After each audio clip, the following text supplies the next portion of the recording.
I have the honor and privilege of working every day with an amazing and dedicated group of experts here at B'nai B'rith.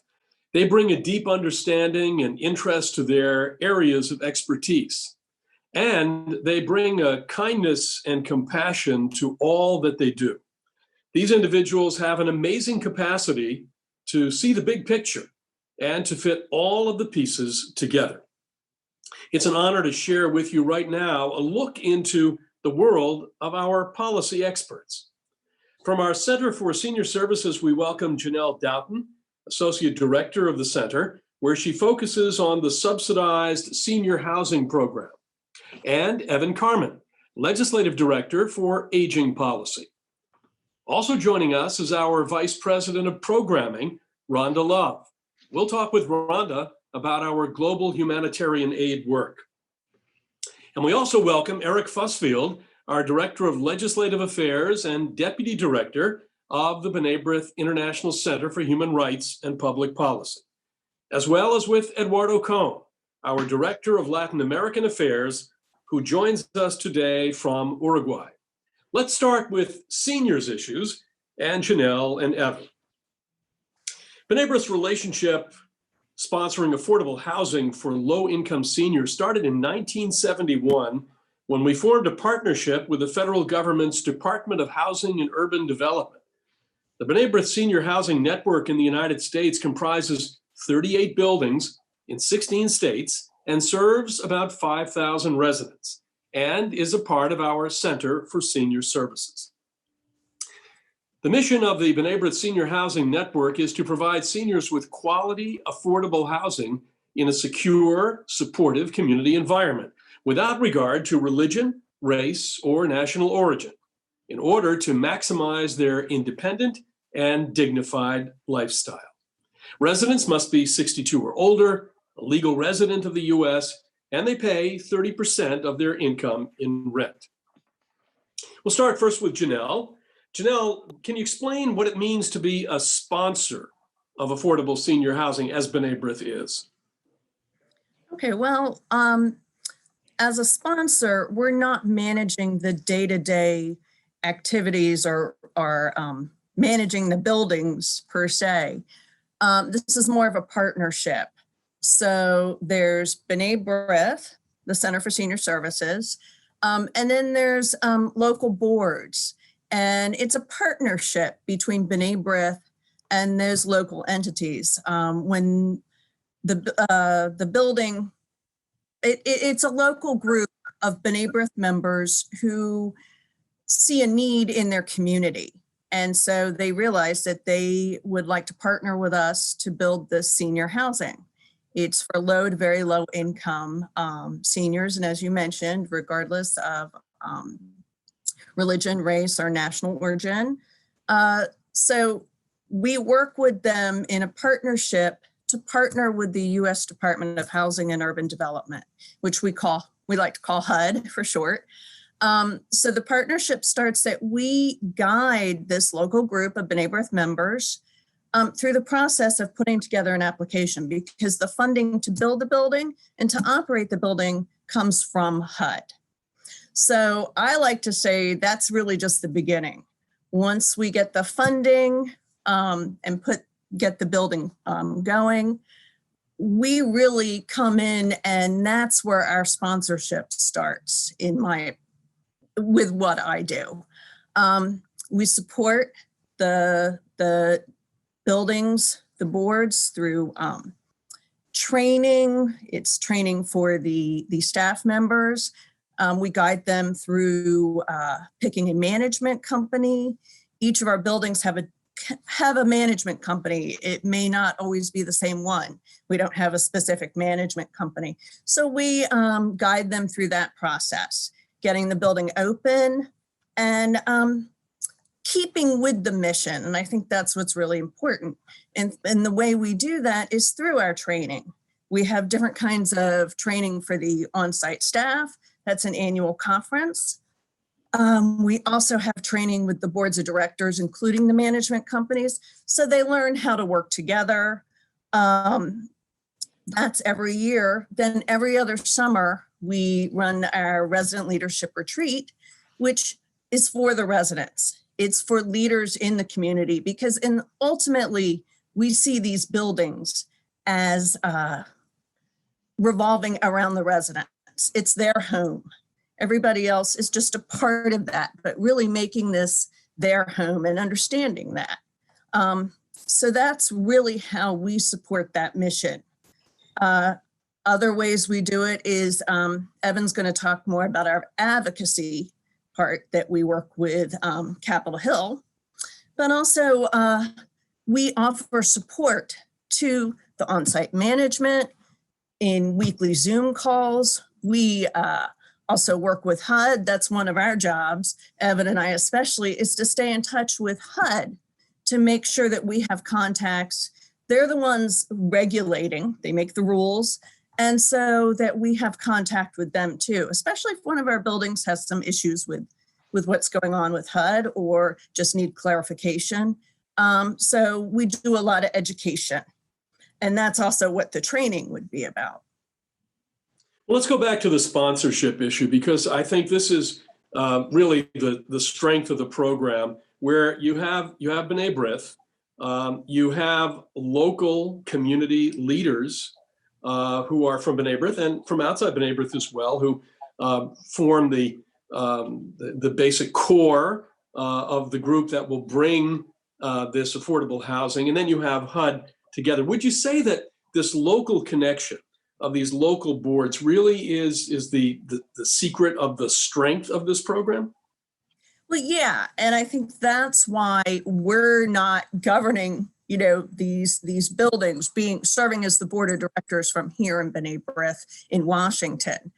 It is locally driven, and so it was B'nai B'rith members in a local, city, state, whatever, that got these buildings going, and they're the ones that see what's going on. Not every building is the same. If you look at the buildings throughout the B'nai B'rith portfolio, and as you mentioned, we have 37 buildings. However, some of those are a campus, so there might be 2 or 3 buildings on a campus. They're different, and they look like the local community. And if you go to our Tucson building, that's one of the great things. These are not cookie cutter buildings on the outside, the inside, and how they're run even, because it is different when you're in a more rural community versus being right in Queens, New York. And so each building is very unique, but they come together. We have some buildings that are 40 units and we have some that are 300. So certainly they have unique issues going on, but they also come together. I think that's one of the great things about the trainings that we provide, is that they can come together and share best practices. And sometimes something that works in a 300 unit building will also be good for a 40 unit building, may not be, but learning from each other. And we'll talk a little bit about that going forward, emergency preparedness, especially, and with the pandemic, how everybody, this network that we've brought together really has supported each other. And I think that's— We'll get to the pandemic, and it's a great story, but I want to talk a little more about the Center for Senior Services. And we talk about helping seniors. It's not only housing for us. There are a number of other issues in that enter into the picture that we advocate for. We advocate on behalf of seniors. We have a presence on Capitol Hill when we advocate. Evan, can you talk about that program? Sure, definitely. Thank you, Dan. So I think let me just echo a little bit about what Janel was talking about. The advocacy we do on Capitol Hill, it's all based off our sponsor buildings around the country. We try to target the members of Congress who represent B'nai B'rith sponsored buildings. Kind of like, we want to talk to the people who represent our constituents, the people who live in the building, and also the members of Congress constituents.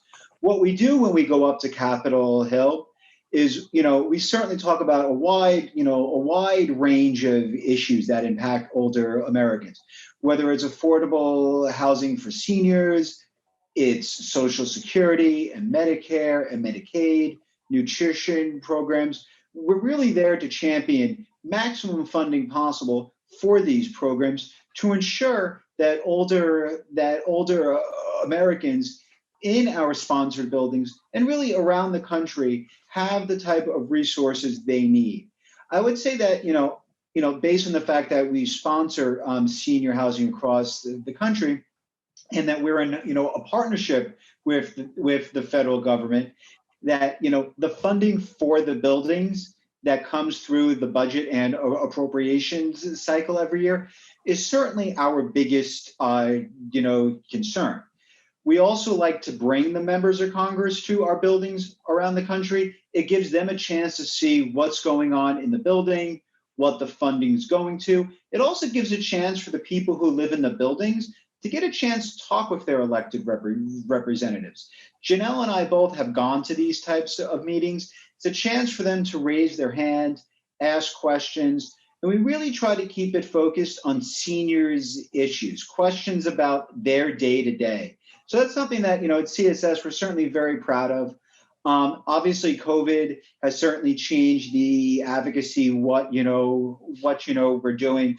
Unfortunately, we can't do any of the visits anymore from the members of Congress to, the buildings. Certainly, Janel and I think, have spent so much time on the phone with, the members of Congress, their staff throughout, the entire pandemic, championing for, additional federal stimulus legislation, whether that was the CARES Act, which was passed in the spring. Certainly, we were very excited to see the HEROES Act pass the House. We feel that's, there's certainly the appropriate amount of financial resources in there for affordable housing for seniors. And we were very excited to see the Emergency Housing Assistance for Older Adults Act of 2020 come out of, to be sponsored in both the House and, the Senate. And we certainly hope that, that bill becomes a law. Well, we talked about the pandemic, and of course, the senior community just has been terribly hard hit. Now, our housing facilities are not nursing homes, so we should make that clear. But we had a serious challenge before us with 5,000 senior residents. Let's talk about that and the role of the Center for Senior Services during the pandemic. Janel?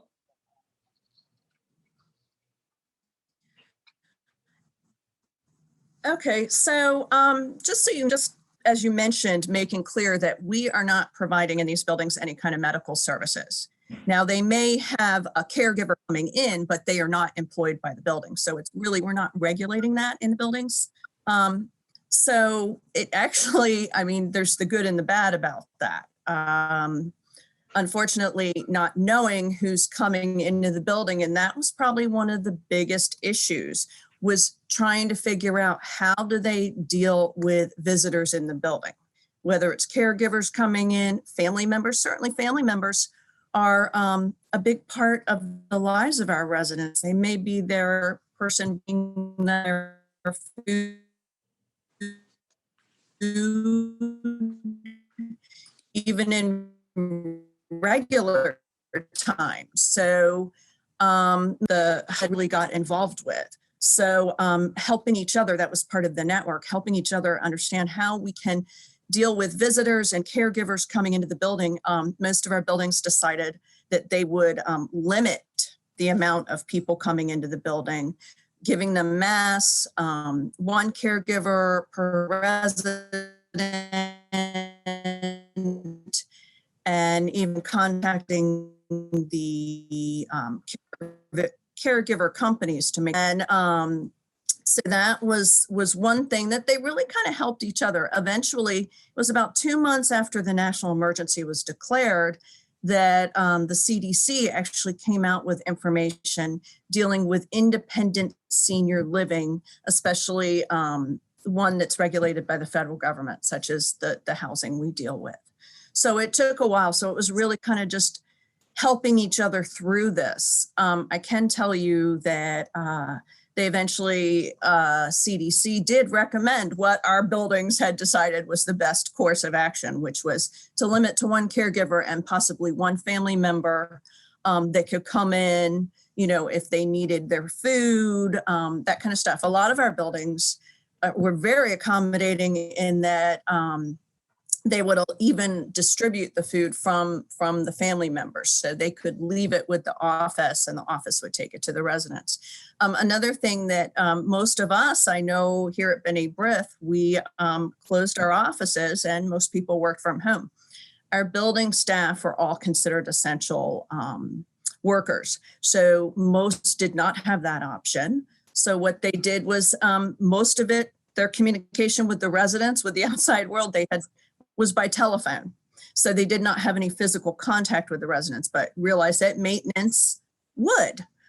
You still have clogged toilets. You still have stopped up sinks. So it was really, maintenance has been mainly on an emergency basis as well. And they have to have the full PPE.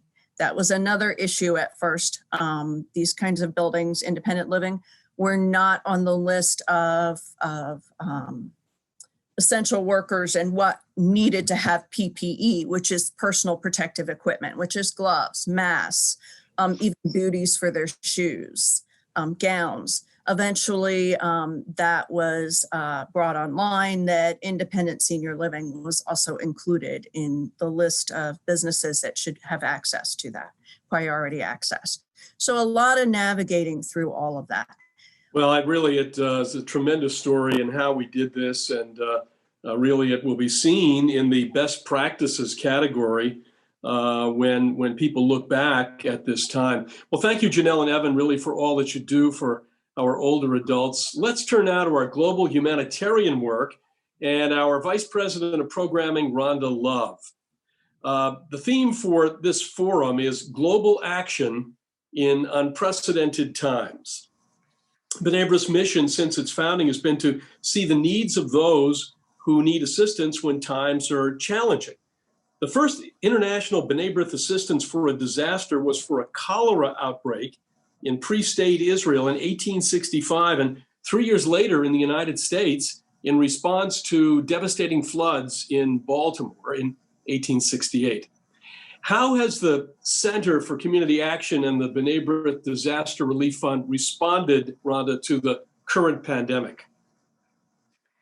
Hi, Dan. Thanks for including me in this panel. I think it's a great opportunity for us to share the work we do.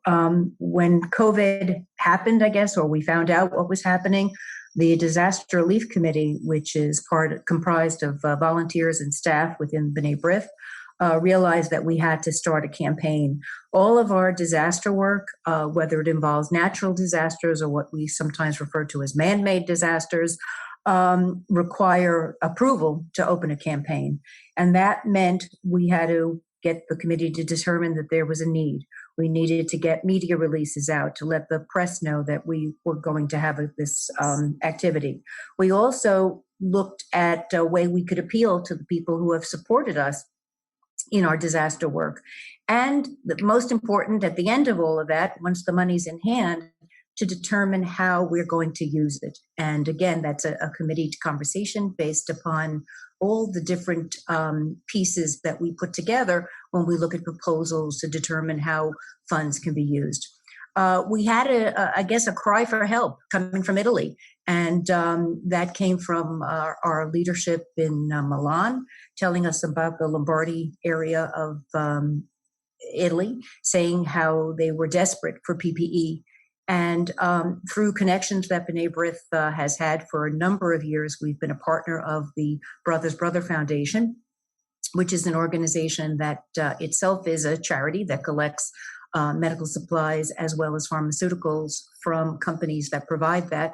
We were able to get 27,000 face shields to Italy. And that effort really demonstrates the strength of the organization and the support we have, because they trusted us to take this donated supply, get it with the cooperation of the Italian government. The Italian consulate was involved, a shipper was arranged, and B'nai B'rith leadership on the other end were there to receive it, to make sure it got to the medical clinics and hospitals that needed it so desperately. And so this, campaign is continuing. We've got another campaign going for actually within the U.S., which will distribute 3,000 what we're calling COVID kits masks, which we know are so important to help people protect themselves and others, as well as hand sanitizers that will be distributed across the communities that we are involved in, with B'nai B'rith leadership involved, volunteers who will be working with agencies who know where this is needed. Our strength has really been to look at what we call the vulnerable population. Certainly through our work with the Senior Center, we know that the seniors are highly impacted by this, as well as people who are living in poverty areas. It's not so easy to just go buy something. And so we were able to help make this possible because of donations of this material. Can you share some earlier examples, and I know there are many, of B'nai B'rith projects that have stood out in response to disasters, historical events, and community needs? Well, you mentioned what we got started with, but I think if you looked at major disasters such as the Chicago fire or the San Francisco earthquake, way back at the beginning of the century, we can point to B'nai B'rith being there. But we were there for many of the disasters, again, as I said, man-made, where, the news was just the most horrible thing you could see. The bombing of the Murrah building in Oklahoma City, certainly 9/11, and the attack against the synagogue in Pittsburgh 2 years ago. All of those disasters, just come to mind when you say, something happened, we want to help. Looking at natural disasters, everyone will remember the tsunami in Southeast Asia, certainly Hurricane Katrina and the Gulf Coast. There were so many earthquakes that had devastated Haiti, Japan, hurricanes in Houston, Puerto Rico, Cuba, Florida, all of those places hit the headline. And what happens is that, when the news fades, when the headlines change, there are still people who have dealt with the most horrible, horrific experience of their lives being turned upside down. Everything they had, their possessions are destroyed. Even if it's, what happens in a natural disaster is that it happens and then it's over. But it's not over when the electricity is gone and when flooding has gone up 4 feet up the wall and all of their possessions and things that made their home, are now gone. So there's an opportunity to be volunteers as well as support these people at this, time when the need is so much there. We are currently actually in the middle of a campaign for hurricane relief. You've been seeing in the U.S., there's been, we're up to the Greek alphabet because the names ran out. This has been the worst hurricane season that we've experienced. The wildfires, again, considered historic across the western states. The impact on people go beyond just what happens when the disaster happens. It's also what happens to the economy around them, what happens to their medical health. All of these things are provided and assisted by other organizations and agencies that are there, but everyone can use the assistance that our involvement brings. We bring volunteers, we bring dollars, we bring a commitment to know that these people aren't going to feel that they've been, left to deal with this alone. If folks want to help, how can they do that? Well, the key to helping is money. But I will say that what is really, really important is that, it's all about people. The people who need our help, the people who are volunteers, the people who work in the partnership organizations that we work with, and the people who fund these projects. We need the support. You can go to the website and you'll find a place to give for disaster relief. It also is important, for people to look at their own community and see where they can be helpful. Hurricanes and disasters are not the thing that, people deal with every day. There are issues of need for food insecurity, issues that relate to education limitations that B'nai B'rith has involved itself in as a humanitarian effort as well. So there are lots of ways that people can be part of our work and really feel like, they've made a difference. It is, back to our mission, but it also is a basic Jewish tenet that we are here to make the world a better place, and we are looking for all the ways to help make that possible. Really to go back in history and to see that the organization really was about 20 years old, 22 years old to be exact, when it started its assistance to the victims of natural disasters. I remember attending a meeting of the Southern Jewish Historical Society one time and hearing the story about how B'nai B'rith in the early 1870s in Memphis and in New Orleans, when there was an outbreak of yellow fever, was able to raise money and collect blankets and other kinds of assistance to the victims. And later, when I went out to the American Jewish Historical Society, which is where the American Jewish Archives, rather, where our archives are based, there actually was a ledger from that B'nai B'rith project to assist the victims of yellow fever in the early 1870s. And it had all of the various assistance that we gave to the victims. This is you can imagine, in the last quarter of the 19th century. So it's a tremendous legacy that we have. And I thought also you were talking about examples of how we raised funds, not for a natural disaster. It was a man-made disaster, unfortunately, a terrible tragedy, the bombing of the Murrah building in Oklahoma City, where we also were able to raise funds for the victims of that terrible bombing. So, Rhonda, really, I thank you for all that you do to spearhead the efforts in B'nai B'rith to help others. And now we'll turn to domestic and international policy with Director of Legislative Affairs, Eric Fusfield, and Director of Latin American Affairs, Eduardo Kohn. Welcome to both of you. Thank you. I'd like to, Eric, direct the first question to you.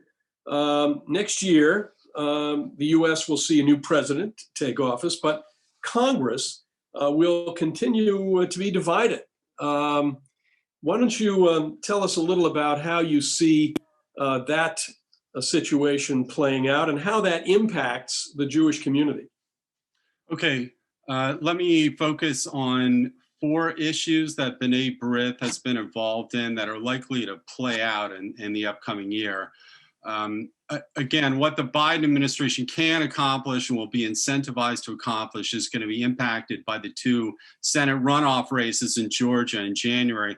If Democrats win both of them, they'll take majority control of the Senate, and they're going to face pressure from their progressive wing to pass more aggressive policies, like, for example, police reform, which B'nai B'rith's executive board passed a resolution on this year.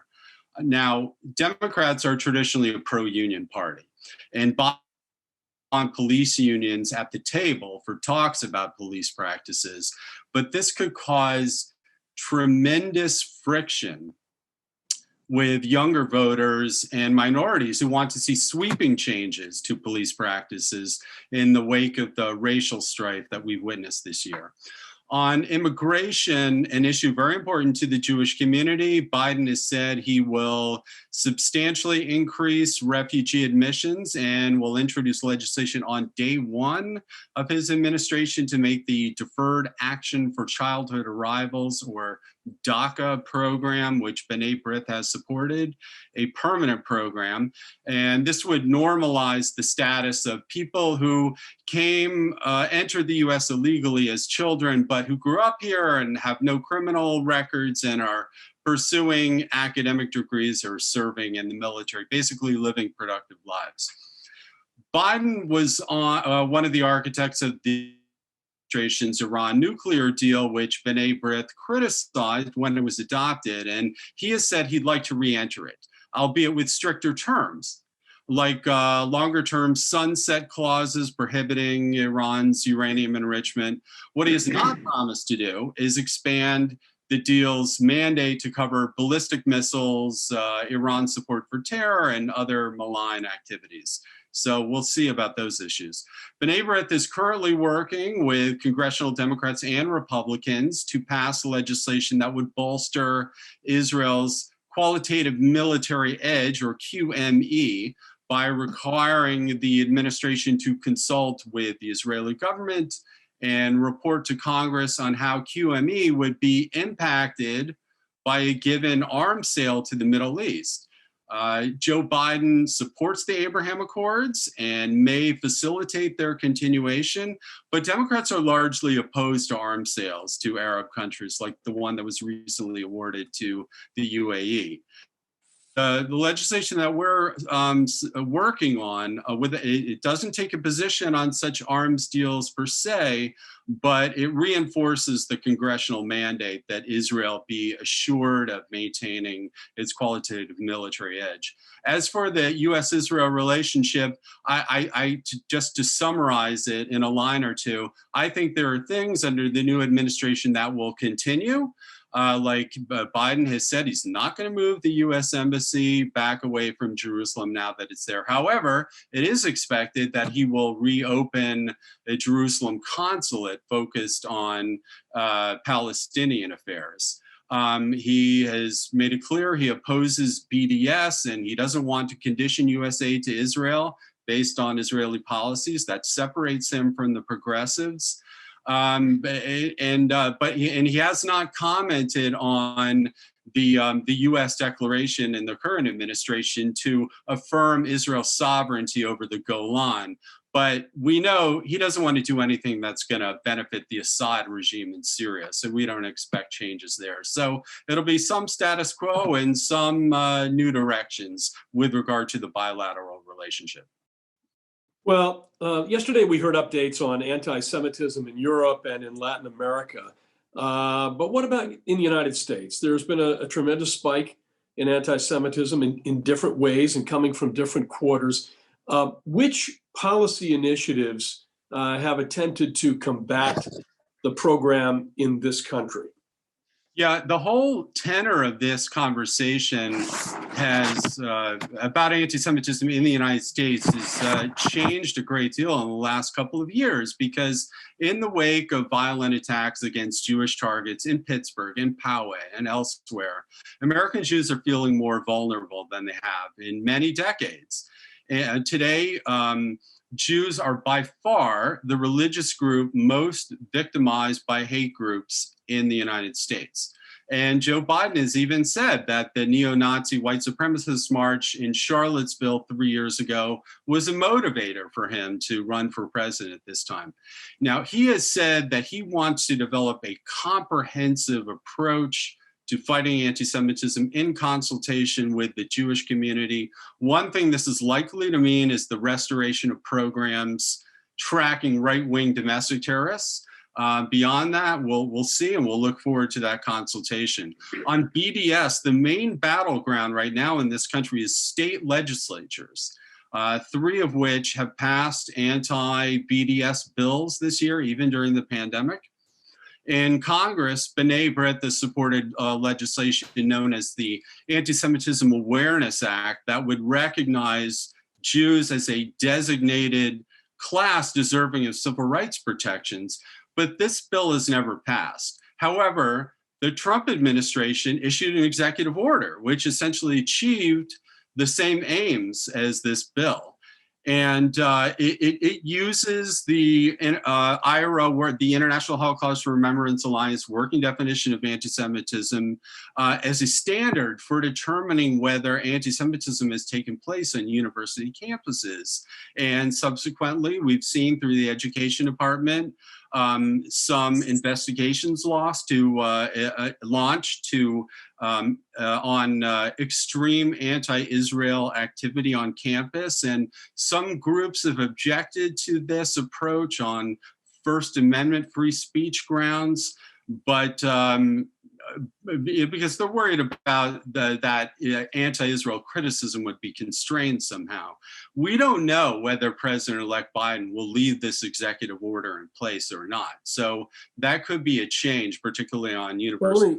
Well, let me stop you there for a second, because it has almost from the beginning, I think we can all agree that the the incubator for the BDS movement, at least in this country, has really been the college campus. It has been a battleground almost from day one.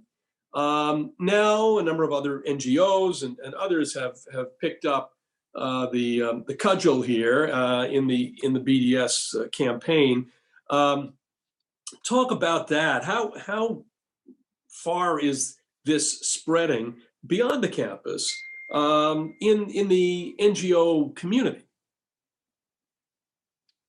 There is, it has a certain constituency in the NGO community. At the same time, there's an awareness of how sensitive the Jewish community, the pro-Israel community is with respect to BDS. I mean, we view this as anti-Semitism in its intent. Not everyone sees it that way, but they're educated about it, the more they're likely to see it this way. I think that there are, in some quarters of the activist community, bad intentions or at least indifference to Israel's cause. And because of intersectionality, this academic theory that posits that all social injustices are aligned with each other, and they advocates of intersectionality hold that the Palestinian cause is the cause for social justice and peace in the Middle East.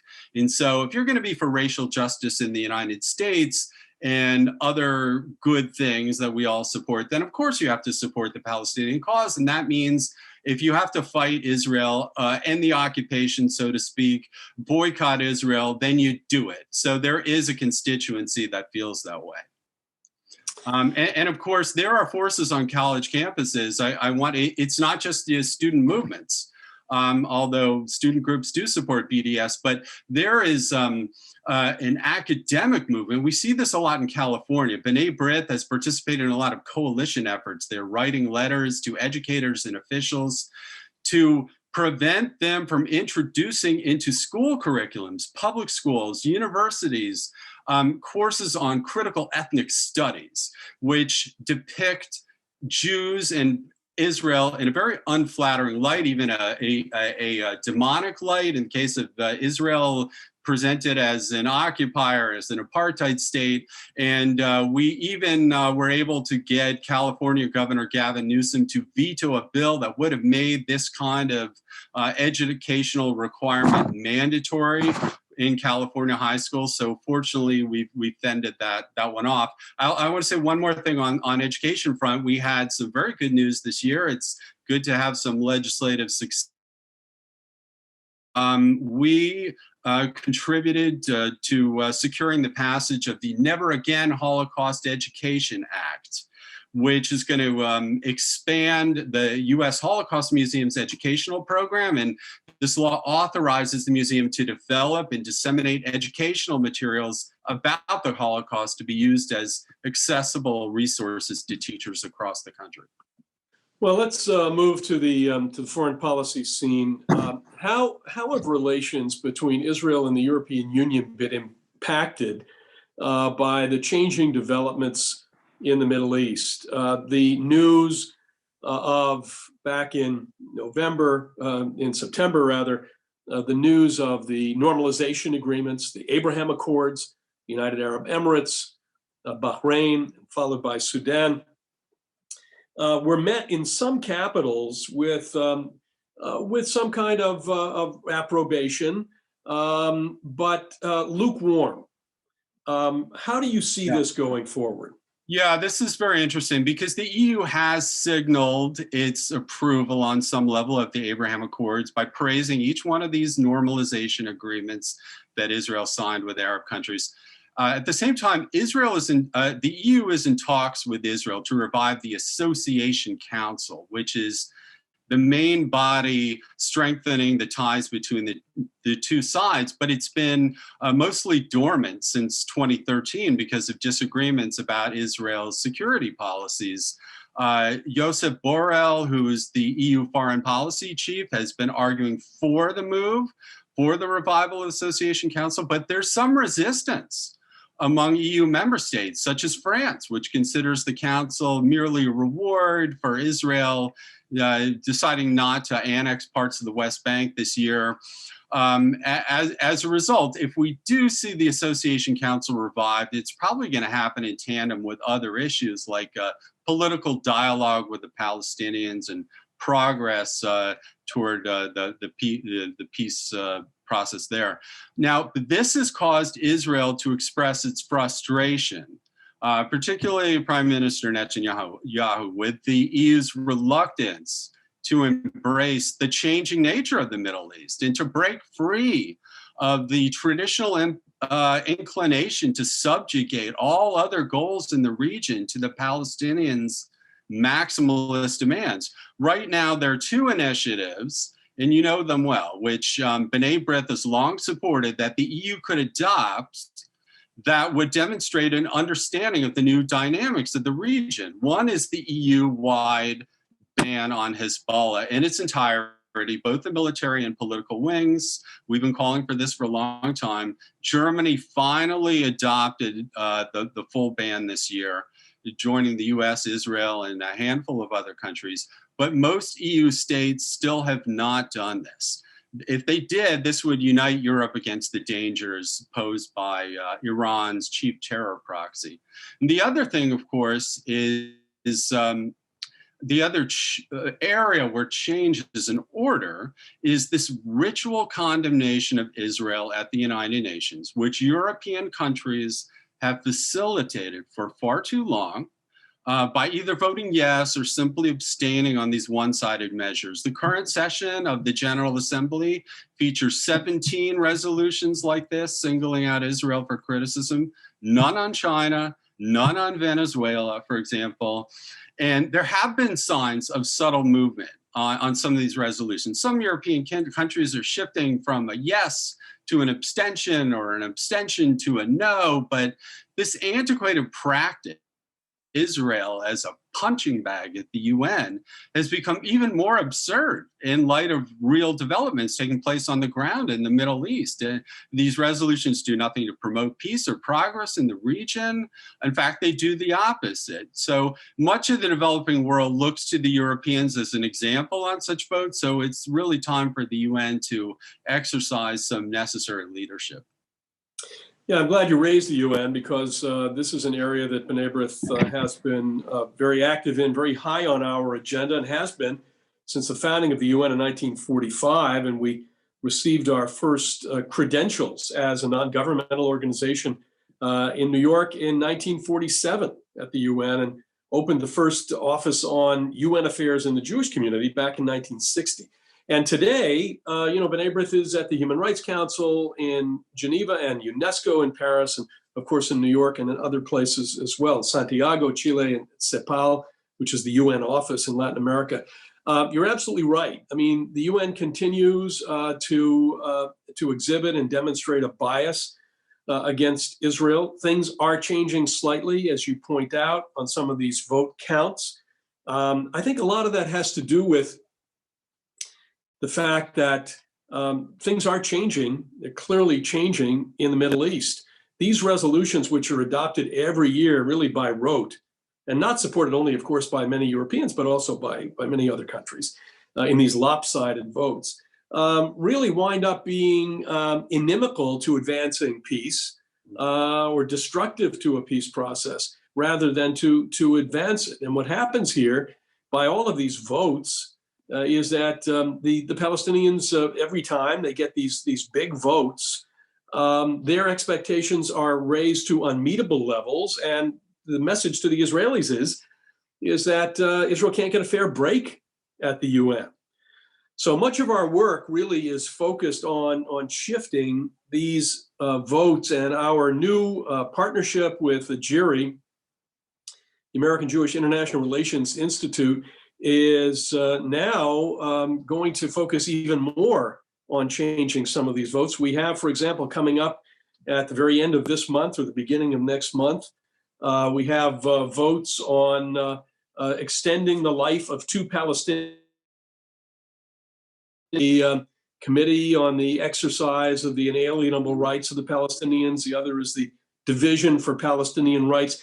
These committees are set up only to advance the Palestinian narrative and to do nothing else. They have conferences and photo exhibitions. There's nothing there, and these organizations are funded in the millions of dollars, these agencies, committees. There's nothing there that would move the process forward. So it's important for the Europeans and for others to send a message to the Palestinians that negotiations are the path and not obfuscation or obstructionism or the negation of Israel or the demonization of Israel. And so we do watch that, of course, very closely. So, Eric, thank you for that update and for the work that you do. I'd like to move on now to our colleague, Eduardo Kohn, coming to us from, as I said, Montevideo, Uruguay. Eduardo, welcome. B'nai B'rith at the end of the 90s was accredited at the Organization of American States, which is that body of all of the organization or all of the countries in the Western Hemisphere, based here in Washington, D.C. So let's talk about the OAS for a minute, because you have spent a lot of time working within the OAS and attending the various OAS plenaries. The OAS gathered virtually in October. Which were the main political issues that were discussed? And did the discussions end with any resolutions that might have an impact on our agenda? Well, thank you, Dan. Well, the political discussions were about Venezuela and Nicaragua, and the pandemic also became a political issue during the discussions.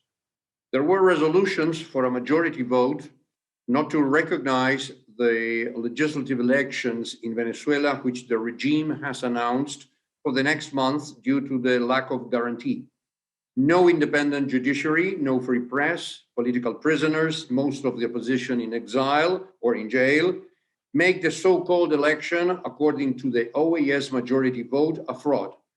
So the OAS will not recognize this mockery in any way, and it is very likely, on the other side, that Iran, Turkey, Russia, China, Cuba, the new Bolivian government that took office the week before, and maybe even Argentina will back these so-called elections. This shows that the political division inside the OAS is very serious, and Venezuela and Nicaragua are issues that divide very much.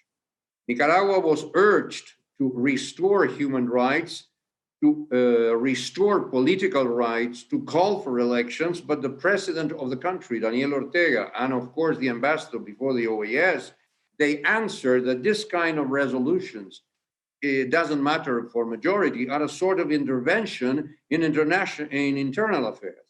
And Nicaragua would not tolerate it and didn't recognize the resolution.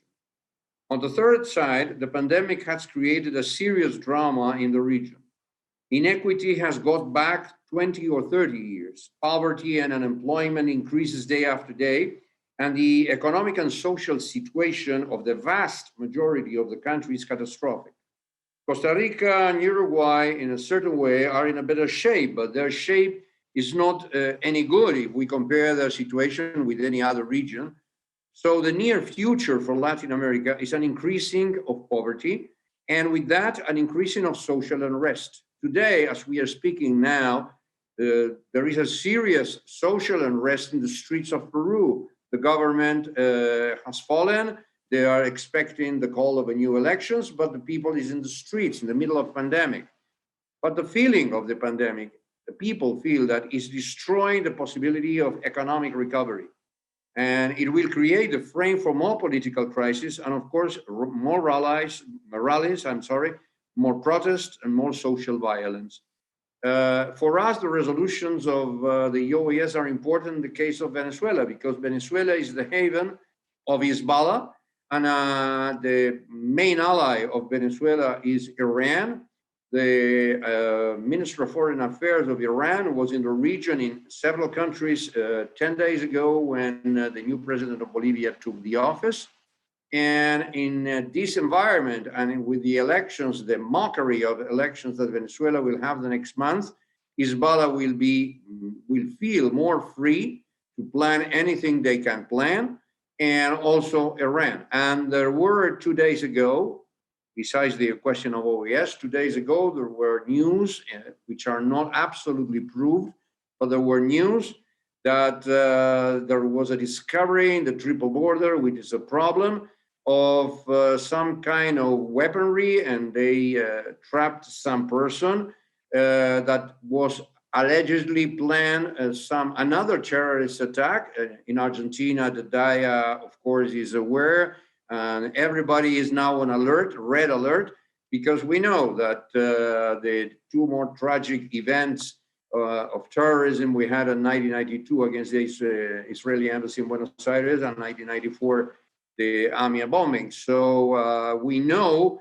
that with the regime of Venezuela, its alliance with Iran and the proxies, we are in danger, even though OAS tries with these resolutions to push them back. But it's not enough at this moment. When you talk about the tri-border area, you're talking about Paraguay, Brazil, and Argentina. And Argentina, yes. Yeah. So let me ask you, just to follow up on this question of Hezbollah, the relationship, Hezbollah, Iran, Venezuela. Are the Americas doing enough to face what is a clear and present danger? Actually has been a clear and present danger for years. You just mentioned, and we talked about it yesterday, the 26th anniversary of the bombing at the AMIA Jewish Social Welfare Building in Buenos Aires. So are we doing enough in the Americas to combat this?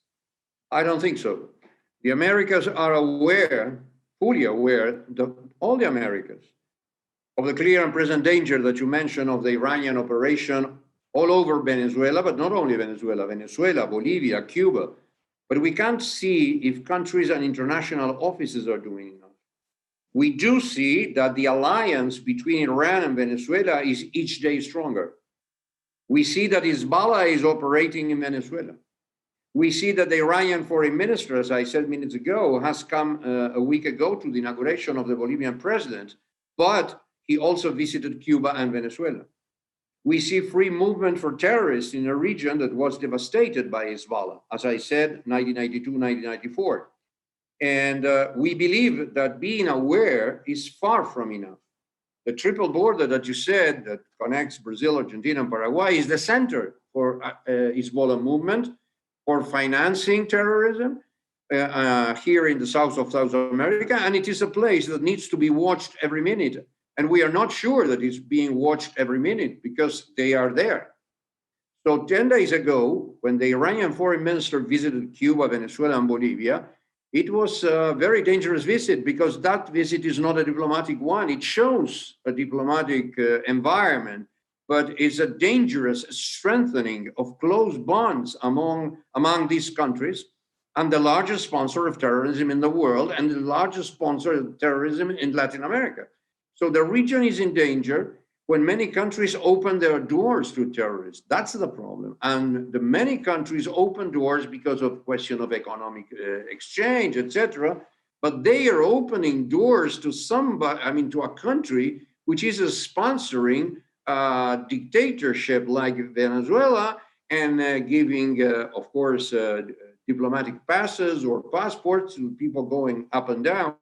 And I think we are not doing enough, not only in OAS, not only in the region, but of course, not even enough in some other institutions, international institutions. It's not doing nothing, the Human Rights Commission. It's not doing anything, the General Assembly. So I think we are in trouble with this situation. Eduardo, let's go back to the OAS for just a second. The OAS it's an interesting organization from the perspective of NGOs, from civil society. There really is an opportunity, not in every multilateral organization around the world, but within the OAS, there's an opportunity for civil society to be heard. And B'nai B'rith played an important role in effectuating change within the OAS on the Convention on Discrimination, Racism, Anti-Semitism. Briefly, tell us about that involvement of ours and how important it is for us to be involved in the OAS. You're right. You're right. It took 10 years, but it finally came up and came out. I mean, in this moment in the Americas, under the OAS, we have a convention against racism, xenophobia, discrimination, which includes anti-Semitism, and it is signed by most of the countries.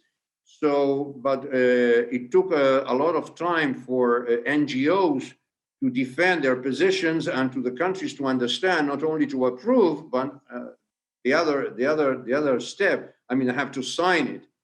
But you're right in the question of the possibility of movement of civil society, because in this moment we can say that with the push of the OAS and with the support of the Secretary General Luis Almagro, who was reelected this year for another 5 years, the definition of anti-Semitism made by the IHRA, the IRA, has been adopted by many countries in this moment. I would say at least more than 50% of the countries that are part of the OAS.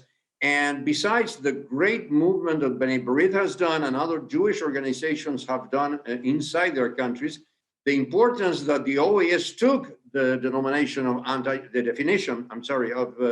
anti-Semitism by IRA is very important, because what the Secretary General says, I mean, the Secretary General has not the power of the Secretary General of the UN. I mean, Secretary General has the power to do what the majority of the member states approve. I mean, he has not a strong executive power. This is the way they always work.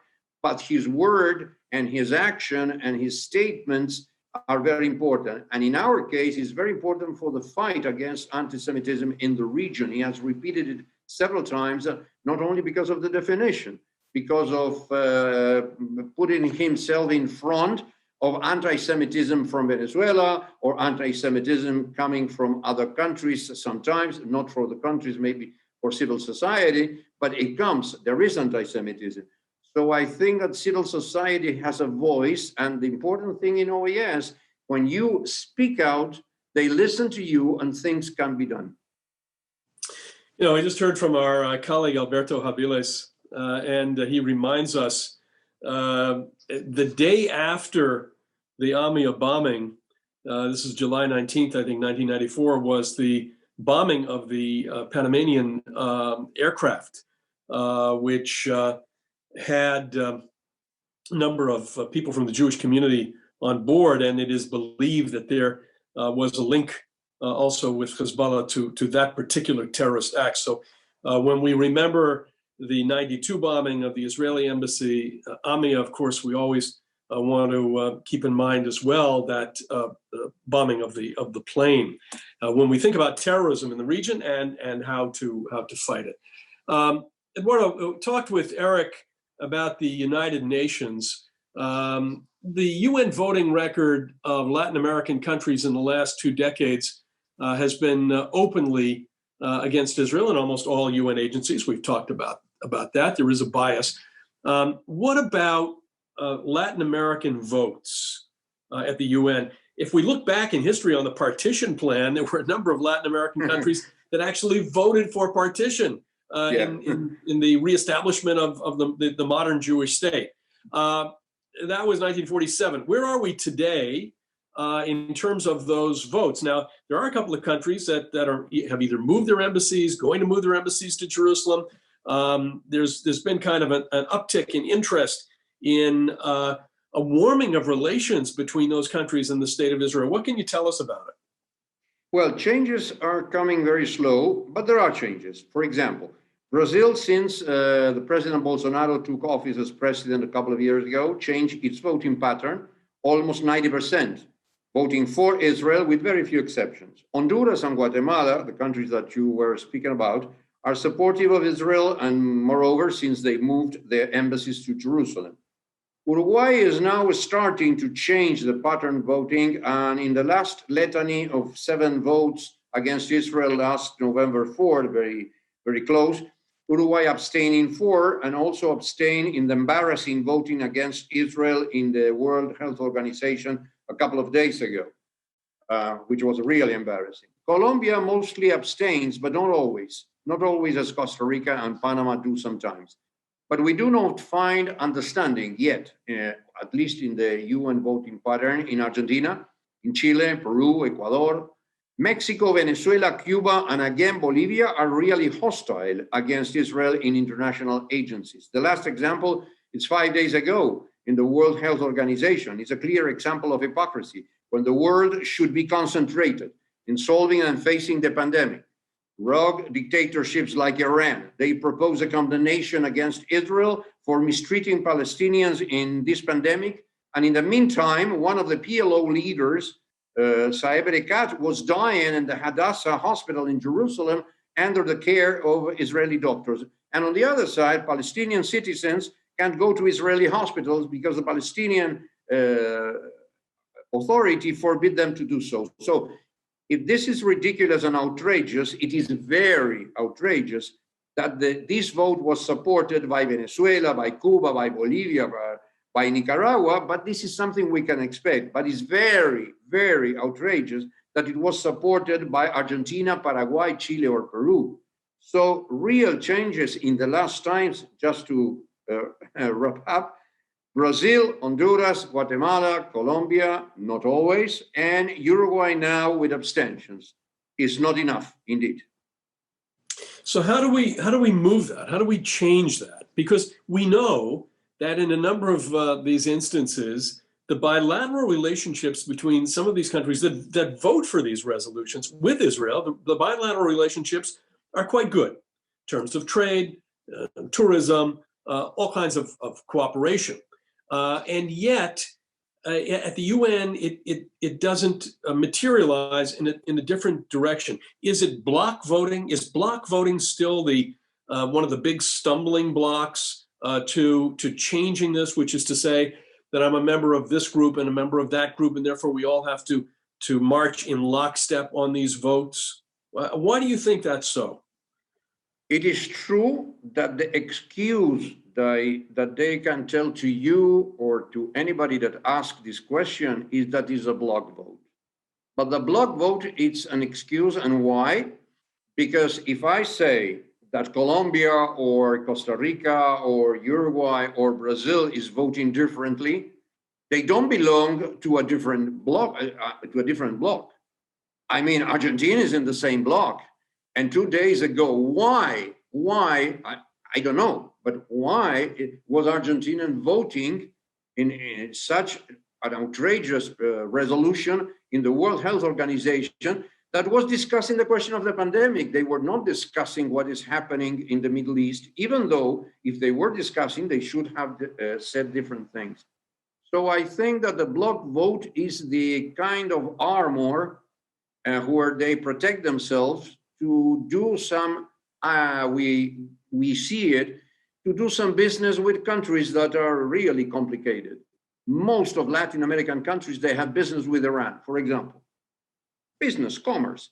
Most of the Latin American countries try to get close to Russia and China. China pushes votes all the time, we know that.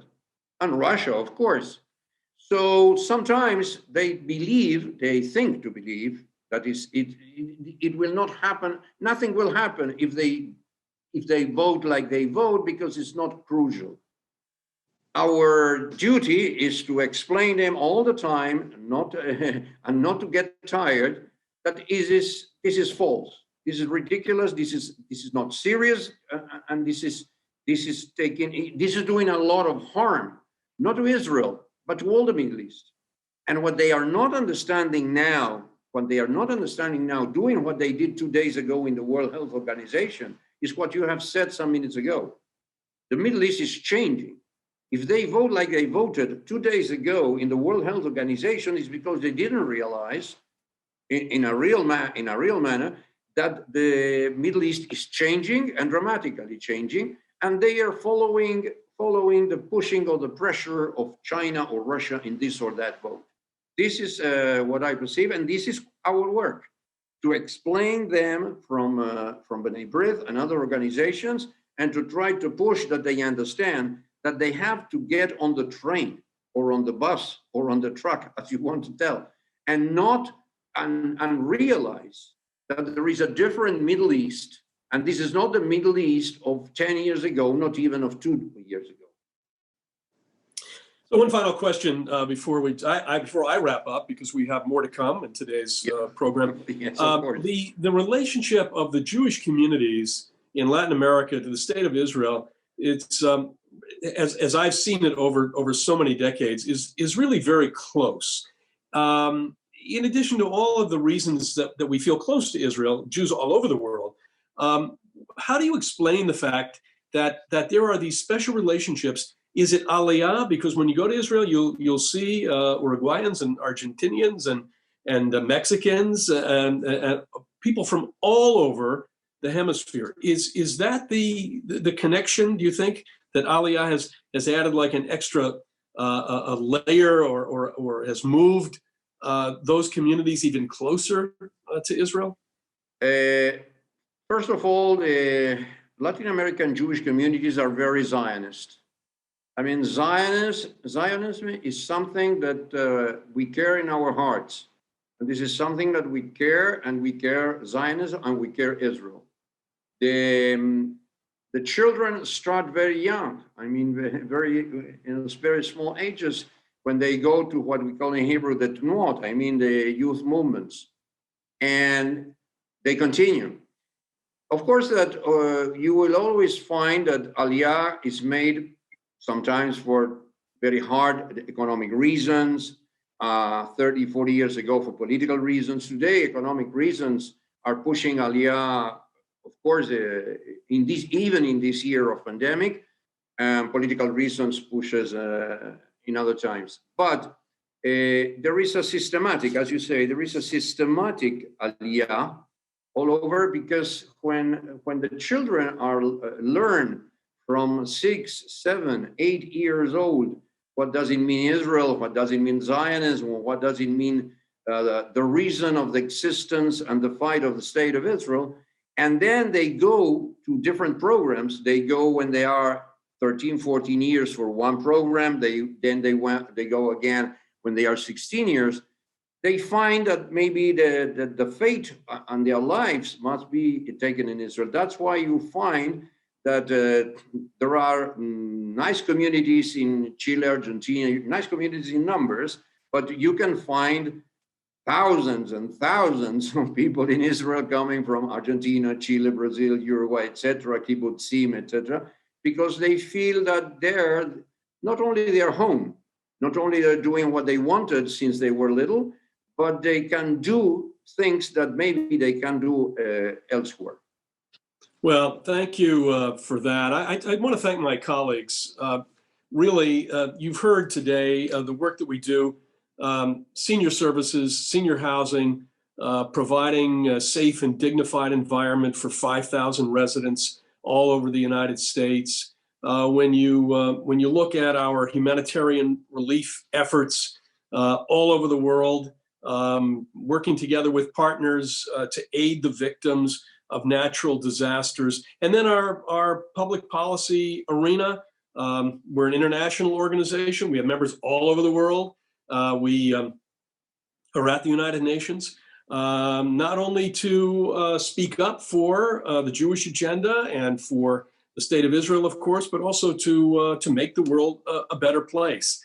So with that, I want to thank my colleagues, Janel Doughten, our Associate Director of the Center of Senior Services, and Evan Carmen, Legislative Director for Aging Policy, Rhonda Love, our Vice President of Programming, Eric Fusfield, our Legislative Affairs Director, and Eduardo Kohn, whom you just heard from, our Director of Latin American Affairs.